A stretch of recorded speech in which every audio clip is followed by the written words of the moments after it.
dorong untuk bergerak ke sana. Jadi jiwa yang melihat keindahan terkadang berjalan sendiri. Berjalan sendiri otomatis mengejar keindahan itu. Jadi makna positif dari kesendirian yang ketiga adalah pemenuhan diri. Teman-teman punya cita-cita apapun, keinginan apapun untuk diwujudkan, mau tidak mau satu-satunya jalan harus siap sendiri. Siap mengambil momen untuk sendiri mewujudkan keinginan itu. Makanya makna ketiga pemenuhan diri. Di dalam kesendirian kita mewujudkan apa yang kita inginkan. Hanya dalam sakitnya kesepian imajinasi kita hidup. Tanpa kesendirian tidak ada pekerjaan serius bisa kita lakukan. Tanpa berjalan sendiri, sehebat apapun konsep, sehebat apapun teori, tidak akan ada gunanya. Disinilah pentingnya kita sendiri. Para ulama zaman dulu itu bahkan banyak yang sampai akhir hayatnya tidak menikah. Meskipun jangan dipakai alasan teman-teman. Kalau beliau-beliau itu karena ilmu, saking cintanya sama ilmu, ingin meraih banyak hal di dunia ilmu dan menempuh jalan sendirian. Kalau teman-teman mungkin beda ceritanya. Tapi ini beberapa ulama begitu. Mereka memenuhi keinginannya dengan suluknya apa sendirian, mengambil jalan kesendirian. Nah, oke, babak kedua selesai. Sekarang babak ketiga. Yang kedua tadi nilai-nilai positif dari kesendirian. Sekarang from solitude to spiritual awareness. Dari kesendirian yang positif tadi, sekarang kita bawa naik menuju Tuhan, menuju kesadaran spiritual. Sejauh mana kesendirian kita bermakna spiritual. Nanti kita akhiri dengan beberapa wawasan dari Imam Ghazali. Saya ambil misalnya dari Thomas Merton. Kata Merton, orang yang takut sendirian pasti akan kesepian. Tidak peduli berapa banyak orang di sekelilingnya. Namun orang yang belajar dalam kesendiriannya, berdamai dengan kesepiannya, dan lebih memilih kenyataan daripada ilusi persahabatan, akan menyadari kehadiran Tuhan yang tak terlihat. Jadi kalimat dari Merton ini bisa kita urai satu-satu. Yang pertama, orang yang takut sendirian pasti akan kesepian. Tidak peduli berapapun banyaknya orang di sekelilingnya. Tadi kan ada orang yang memang senang sendirian, ada yang tidak suka sendirian. Tentu saja yang tidak suka sendirian, ketika mengalami sendirian, dia akan merasa kesepian. Kuncinya bukan pada banyak temannya atau sedikit temannya, pemaknaan dia terhadap sendirian itu.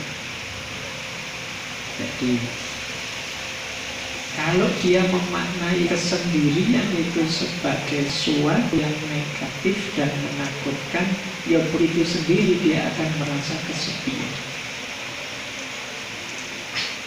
Nah, biar tidak begitu, bagaimana? Lanjutkan yang kedua. Mari belajar dalam kesendirian, berdamai dalam kesepian. Belajar sendirian, berdamai dalam kesepian. Berdamai dalam kesepian berarti kita bisa menerima Tidak apa-apa ya Allah, saya sendirian asal engkau ridhoi sendirian. Tidak apa-apa, saya jomblo kalau itu memang keinginanmu ya Allah. Nah, jadi ini berdamai dengan kesepian, dengan kesendirian, dan lebih memilih kenyataan daripada ilusi persahabatan. Kenapa persahabatan di sini disebut ilusi? Ini seperti yang disampaikan di awal tadi, tidak mungkin ada persahabatan yang sama sekali tidak mengandung perpisahan, tidak mengandung kesendirian. Perpisahan itu kan kesendirian. Maka antara yang ilusi dan yang hakiki, pilihlah yang hakiki. Tapi ternyata yang hakiki ya kesendirian. Kalau mentalku sudah mental yang siap sendiri, meskipun ditinggalkan oleh sahabat, ya aku kuat. Meskipun temanku pergi semua, ya aku sanggup. Dan ini yang terakhir, pada akhirnya orang yang siap menghadapi kesendiriannya, justru dia akan menemukan kesadaran diri yang paling dalam, yaitu Tuhan. Dalam kesepianmu yang paling puncak, kalian justru akan menyadari hadirnya Tuhan. Inilah from solitude to spiritual awareness. Dari kesendirian menuju kesadaran spiritual. Itulah mengapa dulu Rasulullah itu setiap momen tertentu yang masyhur kan saat bulan Ramadan, beliau menyendiri. Istilahnya bertahanus, kalau bahasa sufinya kholwat uzlah, ke gua Hira.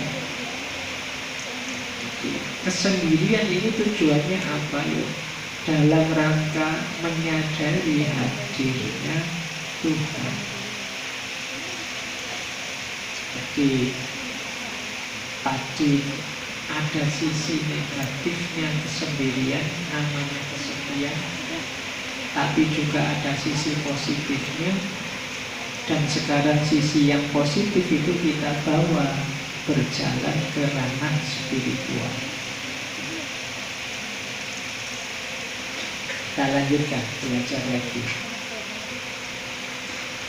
Kata Osho lagi tadi, Osho sudah kita kutip ya. Perjalanan ke dalam diri adalah perjalanan menuju kesendirian yang absolut. Engkau tidak dapat mengajak orang lain ke sana bersamamu. Ini sama dengan Hermann Hesse yang menulis novel tentang Buddha. Kita harus menjadi sendiri, sangat sendiri. Lalu kita menarik diri ke dalam diri yang terdalam. Mungkin rasanya sangat sepi. Ini memang jalan penderitaan yang pahit. Tetapi kemudian kesendirian kita akan teratasi. Kita tidak lagi merasa kesepian, karena kita menemukan bahwa dalam diri kita yang terdalam ada jiwa, yaitu yang ilahiyah yang tak terpisahkan. Lalu kita menemukan diri kita berada di tengah-tengah dunia, namun tidak terganggu oleh keserbaragaman. Karena jiwa kita yang paling dalam itu membuat kita tahu bahwa diri kita adalah menjadi satu dengan semua makhluk. Jadi kesadaran spiritual itu nanti bertahap. Yang pertama, kesadaran bahwa hakikatnya kita sendiri. Karena hakikatnya kita sendiri, terus kita masuk ke dalam diri. Saat kita masuk ke dalam diri, di situ kita ketemu inti diri kita yang sifatnya ilahiyah, yang disebut roh. Kesadaran rohaniyah ini, kalau memang sudah kita pahami, pada akhirnya kita akan kembali lagi ke dunia, tapi sudah tidak tergoda lagi. dengan kesadaran bahwa semua makhluk hakikatnya satu, yaitu ciptaannya Allah, citranya Allah, citranya Tuhan. Inilah from solitude to spiritual awareness. Jadi diawali dari sendiri yang tidak kesepian, dilanjutkan dengan perjalanan ke dalam diri, dipuncaki dengan kesadaran ilahiyah, diterapkan dalam hidup sehari-hari, yang tidak merasa ada bedanya semua makhluk dan tidak tergoda oleh warna-warni dunia ini. Inilah from solitude to spiritual awareness. Konkretnya apa? Kalau dalam dunia tasawuf, uzlah.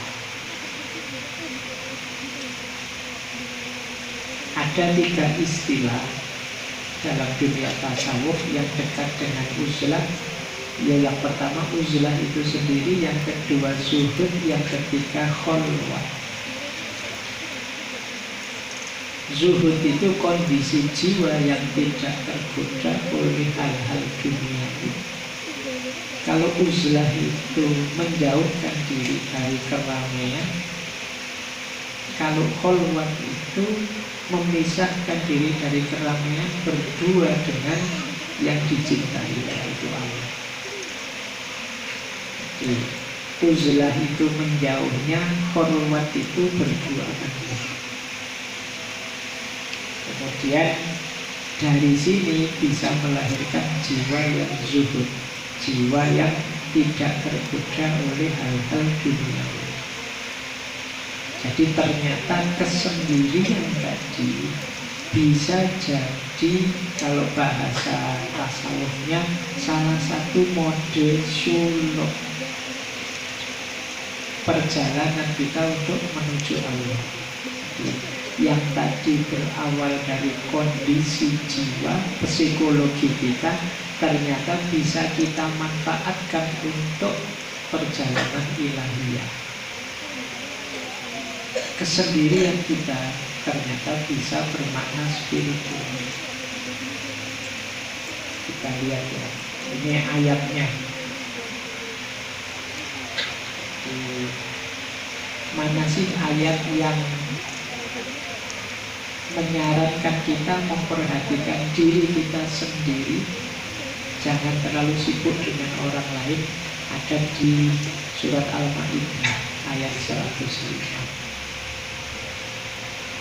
Wahai orang-orang yang beriman, ya ayyuhalladzina amanu alaikum anfusakum. Alaikum anfusakum itu ya atas diri kalian, jiwa-jiwa kalian sendiri. Maksudnya apa? Perhatikanlah diri kalian sendiri. La yadurrukum man dhalla idza hadaitum. Tidak mungkin bisa membahayakan